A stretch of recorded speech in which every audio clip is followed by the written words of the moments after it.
pendapatan negara yang kemudian dari pungutan paksa, itulah namanya pajak. Pajak itu adalah andalan dari negeri-negeri yang masih terbelakang. Ibarat kayak orang itu punya utang gitu ya, dan dia nggak bisa bayar, dia akan cari sumber-sumber manapun tuh yang bisa dia gunakan untuk bisa naikin pendapatan dia sehingga dia bisa bayar utang atau dia bisa membiayai seluruh keperluan-keperluan dia. Saya nggak tahu alasannya apa ketika ada orang yang bela kebijakan-kebijakan semacam ini, tapi mereka bela itu kan cuma 12%, apa yang sudah kita berikan pada negara ya, dan seluruh bacot-bacot omong kosong lainnya itu. Assalamualaikum warahmatullahi wabarakatuh. Alhamdulillah, puji dan syukur senantiasa kita panjatkan pada Allah Subhanahu wa taala. Salat dan salam pada Rasulullah Muhammad sallallahu alaihi wasallam. Teman-teman sekalian, dulu saya pernah main game. Gamenya judulnya Crusaders, dan di game Crusaders itu biasalah ya, itu kayak game simulasi. Lalu kemudian kita harus kayak running sebuah kayak kita tuh bertindak sebagai kayak kepala gitu ya, kepala negara, dan kita tuh running satu tempat tertentu atau running satu kompon tertentu lah, dan kita harus bangun segala macam dan akhirnya bangun militer lalu kita perang. Yaitu banyaklah game-game yang kayak gitu ya.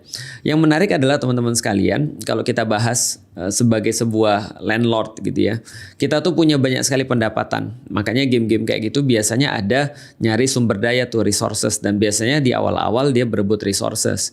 Resourcesnya ada apa aja? Ada batu, ada kayu, ada emas gitu ya. Lalu kemudian kita berebut resources di sana. Lalu setelah itu resourcesnya bisa kita jual untuk menghasilkan uang. Dan uang itu bisa digunakan untuk apa? Untuk rekrut militer, untuk kepentingan-kepentingan yang lain kayak bangun rumah, lalu kemudian bangun stronghold, bangun benteng, bangun barak, tentara dan segala macam. Ya pokoknya kita tuh kayak berusaha menjadi kepala negara lah ya. Lalu kita kayak ngatur negara kita dari mana pendapatannya dan bagaimana mengelola itu sehingga kita bisa menang dalam percaturan dunia. Walaupun itu cuma game, iya jelas. Tapi ada satu yang menarik teman-teman sekalian. Salah satu pendapatan di awal yang bisa diandelin itu adalah ketika kita bergantung pada pajak. Nah, jadi kalau di awal-awal itu pajak itu sangat berarti tuh. Alias kalau di game ya, nggak tahu kalau di dunia nyata ya. Kalau di game itu pajak itu adalah andalan daripada negeri-negeri di game ya, sekali lagi ya. Andalan dari negeri-negeri yang masih terbelakang atau masih di awal-awal gitu ya. Jadi dia tuh ngandelin pajak banget. Karena pajak itu konsepnya adalah apa? Konsepnya pajak itu adalah pungutan wajib daripada orang-orang yang ada di situ. Artinya pungutan pajak itu sangat bergantung pada apa? Populasi. Maka di awal-awal ketika kita bangun negara itu di game-game itu pengalaman ya, kita itu memperbanyak populasi dulu, lalu kemudian setelah populasinya banyak kita pajakin tuh, dapatlah duit untuk pembangunan di negara itu. Tapi problemnya di game itu juga mensimulasi daripada kenyataannya. Setiap kali kita narikin pajak itu mereka menjadi tidak senang. Nah, jadi ada persentase kesenangan, popularitas tuh. Jadi kalau seandainya popularitas kita turun sampai di bawah 30% atau 20%, itu rakyatnya nggak mau kerja. Mogok gitu ya, atau bahkan nggak mau untuk bereproduksi dia. Jadi ini hidup dia susah, dia popularitas kita turun dan dia bisa revolt, dia bisa buat sesuatu yang intinya menghancurkan ekonomi kita lah. Jadi sebenarnya kalau konsep pajak di awal-awal game itu atau di negara-negara yang terbelakang di dalam game itu adalah bagaimana menjaga agar rakyat ini tetap senang dan juga mereka tetap bisa ditarikin. Kalau gampangnya, setiap kita naikin pajak mereka nggak suka, setiap kita turunin pajak mereka menjadi suka sama kita, dan akhirnya kita harus menjaga di tengah-tengah itu sebagai seorang landlord gitu ya. Nah, pertanyaannya, kalau kita mau majakin rakyat dengan pajak yang tinggi gitu ya, lalu membuat mereka tidak strike atau tidak berhenti atau tidak stop dalam bekerja, stop dalam bereproduksi atau stop dalam produktif gitu ya. Gimana caranya? Nah ini. Di dalam game itu ada semacam kayak menyediakan entertainment.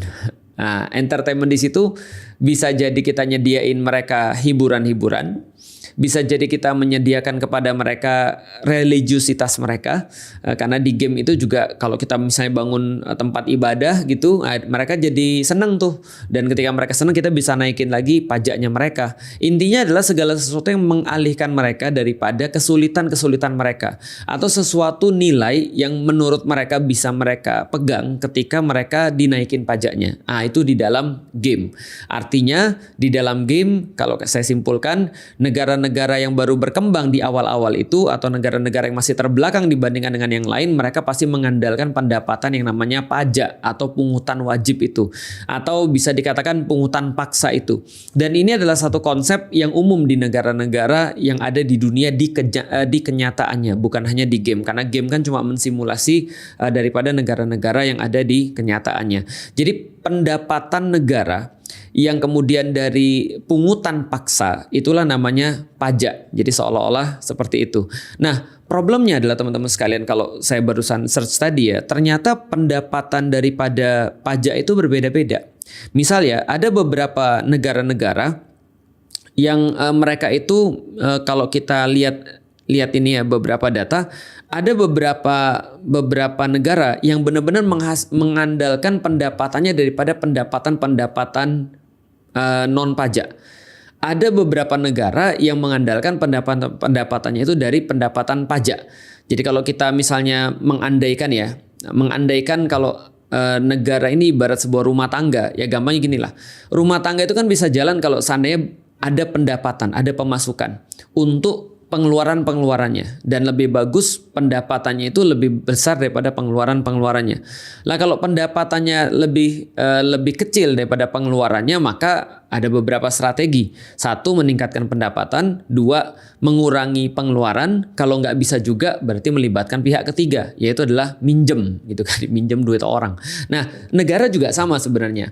Pendapatan negara tuh dari apa aja? Ya yang umum ya, pendapatan pajak, pendapatan non pajak, jadi pendapatan tarikan paksa. Yang kedua pendapatan selain itu. Yang ketiga adalah minjem. Kalau gampangnya seperti itu ya, kalau misalnya kita mau pikir simpel. Nah, kalau kita bicara seperti itu ya bervariasi. Misal kayak di Indonesia. Indonesia itu kalau kita lihat, menurut beberapa data itu 75-85%. Nanti coba dilihat lagi seperti apa yang realnya. 75-85% itu pendapatannya dari pendapatan pajak. Sehingga sekitar berapa? 15-25% itu pendapatannya daripada non pajak. Artinya Indonesia itu kalau misalnya pajaknya mandek, Indonesianya mandek. Dan utang Indonesia itu sangat besar sekali.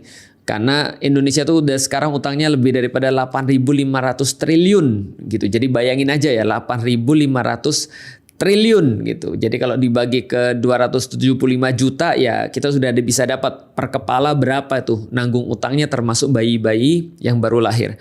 Nah, karena Indonesia ini pendapatannya lebih banyak dari pajak, nggak seperti negeri-negeri yang lain, dan by the way pendapatan pajak itu tinggi, itu mengartikan atau mengindikasikan bahwa negara ini nggak beres. Kenapa negara ini nggak beres? Karena dia tidak punya pendapatan selain daripada majakin atau maksa, memungut secara paksa orang-orangnya sendiri. Kira-kira seperti itu ya. Nah, yang lucu adalah Indonesia itu termasuk negeri yang banyak sekali sumber daya alamnya. Indonesia itu kaya akan minyak, Indonesia itu kaya akan batu bara, Indonesia itu kaya akan tambang-tambang yang lain gitu ya. Tapi lucunya Indonesia itu pendapatan non pajaknya cuma 15% sampai 25%. Dan teman-teman bisa bandingin misalnya dengan Arab Saudi misalnya, yang memang pergantungan pada sektor non pajaknya itu besar sekali, atau mungkin negara-negara maju yang lain, coba nanti di search aja gitu ya. Nah, dan baru-baru ini yang kita lihat, kita tahu bahwasanya Indonesia tuh mau naikin pajak 12%, hampir pasti tuh 12%. Bahkan ini menjadikan pajak PPN-nya itu, pajak pertambahan nilainya itu sekitar 12%, itu berarti yang termasuk tertinggi di ASEAN. Tadi datanya sudah kita buka, itu Filipina itu sekitar berapa? 12% ya. Filipina 12%, Indonesia naik jadi 12%, Kamboja, Laos, Vietnam, Malaysia 10%, Singapura 9%.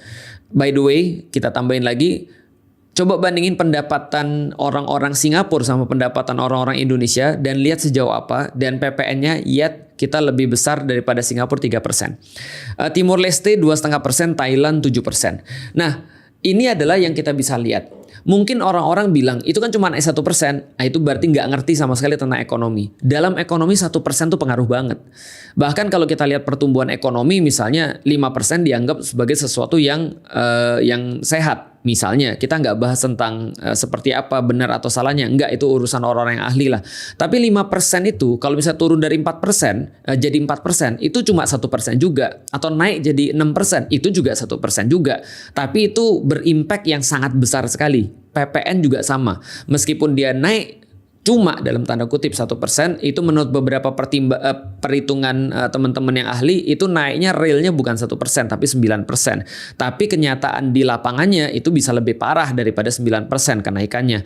Karena pajak itu kan nggak cuma ditarik satu PPN itu, dan nggak cuma mempengaruhi beberapa orang. Katanya sih itu kan cuma untuk barang-barang orang kaya. Enggak ada pernah begitu. Namanya ekonomi itu berlaku pada semua orang. Karena orang kaya ketika dia terdampak pajak, dia pasti akan membebankan semua tambahan operasional atau semua tambahan daripada kegiatan ekonominya itu ya pada orang-orang yang beli produk dia, which is bukan orang-orang kaya juga, gitu kan ya. Dan kalau misalnya ada yang masih kekeh, itu kan cuma 1%, ya kita bisa balikin ke pemerintah. Kalau cuma 1%, kenapa lu naikin?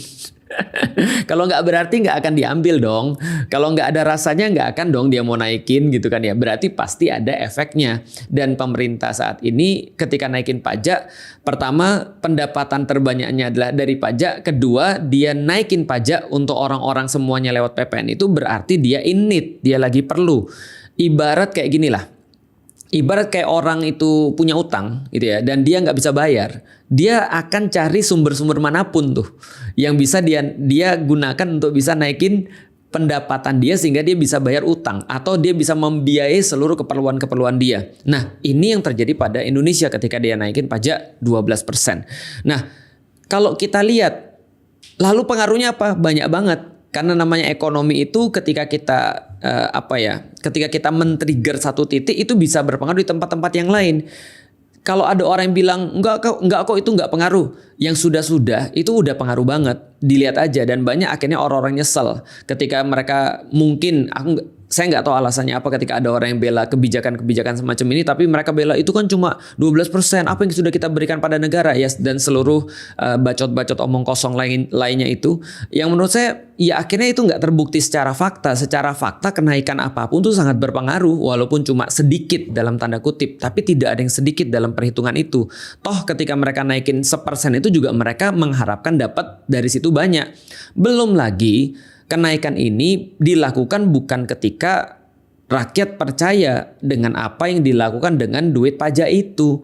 Karena apa? Korupsi itu sudah gede banget lah. Indonesia termasuk negara yang paling korup, kalau enggak yang paling korup di Asia, dan termasuk negara yang paling korup di dunia. Ini adalah kemudian kondisinya. Tadi saya lihat berapa tuh potensi data korupsi terkait pajak. Pada tahun 2023, Indonesia Corruption Watch mencatat 791 kasus korupsi di Indonesia dengan 1.695 tersangka. Jadi itu adalah kemudian ketika berkaitan dengan korupsi pajak. Artinya kalau teman-teman lihat juga, ya kita nggak usah ngomong banyak lah ya. Coba cek dulu deh petinggi-petinggi pejabat pajak. Lihat tuh rumahnya ada berapa banyak. Coba lihat mobilnya. Coba lihat kehidupannya seperti apa. Artinya sebenarnya kalau kita lihat, negara ini kayak nyuruh orang-orang yang susah, kayak nyuruh orang-orang yang sederhana untuk membiayai kepentingan orang-orang yang kaya, orang-orang yang pejabat. Ini kan kondisinya tuh. Maka wajar ketika kebanyakan orang tuh nggak setuju. Kalau misalnya mau disurvei, yakin lebih banyak orang yang nggak setuju daripada orang yang setuju. Dan kita masih sebut negara kita demokrasi. Nggak ada sih sebenarnya demokrasi. Sebenarnya ketika orang tuh mau naikin, ya dia naikin aja. Makanya Sri Mulyani kan ya sampai menggunakan seluruh dalil dan seluruh ide untuk bisa membenarkan pajak. Mulai dari kalau nggak setuju silakan tinggal di luar negeri katanya ya, atau apalah, untuk pergi dari Indonesia atau apalah, terserah. Tapi ini kan perkataan-perkataan juga sangat tidak produktif. perkataan-perkataan yang tidak layak diucapkan oleh orang yang harusnya menjadi pelayan atau menjadi orang yang dipercaya oleh rakyat. Artinya kalau kita lihat ya pantas aja orang nggak peduli. Orang ngelihat korupsi di sektor pajak itu gila-gilaan, belum lagi di sektor-sektor yang lain, dan mereka sama sekali nggak merasa ketika mereka naikin pajak mereka atau mereka ditambah pungutan mereka itu terhadap sesuatu yang mereka rasakan itu hampir nggak ada. Jalan-jalan, lalu kemudian fasilitas-fasilitas, dan untuk apalagi misalnya pembelanjaan negara, IKN misalnya, IKN kan nggak dirasakan oleh semua orang. Terus kenapa semua orang harus nanggung misalnya? Atau beberapa korupsi-korupsi yang di bidang negara yang lain, kolusi, nepotisme, menguntungkan beberapa keluarga, beberapa segelintir orang ataupun kaum dan seterusnya. Ya ini adalah sesuatu yang membuat orang akhirnya juga nggak percaya dengan pengelolaan negeri ini, termasuk di dalamnya adalah tarikan terhadap rakyat, yaitu adalah pajak. Ya short story teman-teman sekalian, ketika kita bicara tentang pajak, sebenarnya ya saya secara pribadi bukan hanya nggak setuju dengan kenaikan 1%, tapi harusnya Indonesia itu kalau mau sehat ya tidak mengandalkan penerimaan daripada pajak. Bisa nggak? Harusnya sih bisa. Karena banyak negara-negara lain sudah mencontohkan. Artinya kalau kita bicara tentang sumber daya alam, kita berbicara tentang kemampuan kita untuk mengelola. Ya lihat negara tetangga aja misalnya kayak Singapura misalnya. Dia bisa kok untuk bertahan bukan full dari pajak. Atau dia bisa kok untuk menaikkan potensi dirinya meskipun kayak negerinya sekecil itu hampir nggak punya tambang gitu ya dibandingkan dengan Indonesia, tapi kok dia bisa untuk menempati posisi setinggi itu secara ekonomi. Nah mungkin itu juga yang harus kemudian dipikirkan oleh orang-orang yang ada di atas. Jangan suruh kita yang mikir, karena tugas kita melihat ada sesuatu yang menurut kita nggak beres, kita sampaikan. Dan jangan kemudian nyuruh apa yang sudah lu sampaikan kepada Indonesia, apa yang sudah lu beri pada Indonesia. Ya yang kita beri pada Indonesia adalah sikap kritis gitu. Karena kenapa? Karena bukan kita yang ada di atas, bukan kita yang ada di pemerintahan, dan bukan berarti ketika kita ngomong begini kita benci. Kita cuma mau ngasih tahu aja bahwasanya dalam sejarah pajak itu senantiasa menjadi salah satu faktor yang sangat penting dalam runtuhnya peradaban. Peradaban Romawi, peradaban Persia misalnya, raksasa-raksasa itu ketika mereka menunjukkan kemewahan di satu sisi, menunjukkan kepongahan di sisi yang satu, lalu kemudian di sisi yang lain mereka naikin pajak untuk membiayai kemewahan-kemewahan mereka. Mereka tidak bisa menunjukkan kepada rakyat, trust rakyat kepada mereka dengan melakukan hal-hal yang tidak baik gitu kan ya, hal-hal yang tidak populer, penyelewengan, lalu kemudian digunakan untuk bermewah-mewahan tadi dan seterusnya. Tapi di saat yang sama pajak malah dinaikin. Di situ kemudian rakyat merasa sangat tidak puas dan akhirnya mungkin memutuskan ketika sudah tidak percaya ya kalau di dalam game ya udah ekonomi menjadi hancur ketika rakyat sudah banyak yang tidak puas. Kalau teori sederhananya ya semakin tinggi pajak, semakin besar juga beban yang harus dirasakan oleh pelaku ekonomi termasuk para pengusaha. Lalu kemudian mereka harus melakukan penyesuaian. Lalu setelah itu mungkin harus lay off beberapa karyawan. Harus kemudian mengurangi beban-beban itu dengan cara apapun. Akhirnya ketika banyak pengangguran muncul kriminalitas karena orang harus mencari uang dengan cara apapun yang mereka mau karena mereka nggak punya pilihan yang lain. Ya lanjutnya ya teman-teman sudah tahu sendiri. Mudah-mudahan ini menjadi sebuah pendidikan bagi kita. Kita nggak berharap sih pemerintah juga dengerin orang kayak saya. Orang saya kan nggak paham tentang ekonomi ya. Orang-orang yang lebih paham tentang ekonomi, orang-orang yang lebih tahu tentang ekonomi, mereka semua sudah menunjukkan dan memberikan tentunya pembahasan-pembahasan yang lebih detail, pembahasan-pembahasan yang lebih masuk akal, mungkin walau misal. Tapi yang cuma kita bisa lakukan sebagai seorang yang mungkin ya merasakan, sebagai orang yang terdampak, ya ini bisa kita sampaikan. Kita nggak berharap mereka juga mau untuk mendengarkan kita, tapi setidaknya ini bisa jadi sebuah forum, ini bisa jadi sebuah ruang, ini bisa jadi sebuah momen untuk senantiasa mencerdaskan diri kita. Jangan sampai kita bisa untuk dibodoh-bodohi dengan kata-kata tadi cuma 1%. Kita bisa dibodohi dengan misalnya apa yang bisa kita berikan untuk negara. Sementara kita nggak ngerti seperti apa hak dan kewajiban kita sebagai seorang citizen atau rakyat, dan juga mereka tidak pernah diajarkan hak dan kewajiban mereka sebagai seorang pemimpin. Dan kita nggak pernah bisa untuk menyampaikan apapun kepada, bahkan masukan. Jangan sampai kita dibodoh-bodohi seperti itu. Minimal kita bisa tahu dan minimal kita punya sebuah budaya untuk senantiasa mencerdaskan diri kita, mencari tahu dan juga mempunyai opini terhadap sesuatu. Mudah-mudahan bermanfaat. Nanti kapan-kapan kita bisa bahas, dan mungkin teman-teman yang lain juga yang sudah lebih ahli juga bisa bahas bagaimana Islam kemudian mengadakan pengelolaan pendapatan di dalam negaranya dulu, ketika dia punya negara dan rakyat-rakyatnya tidak terlalu banyak dibebani dengan pajak. Wallahu a'lam bishawab. Assalamualaikum warahmatullahi wabarakatuh.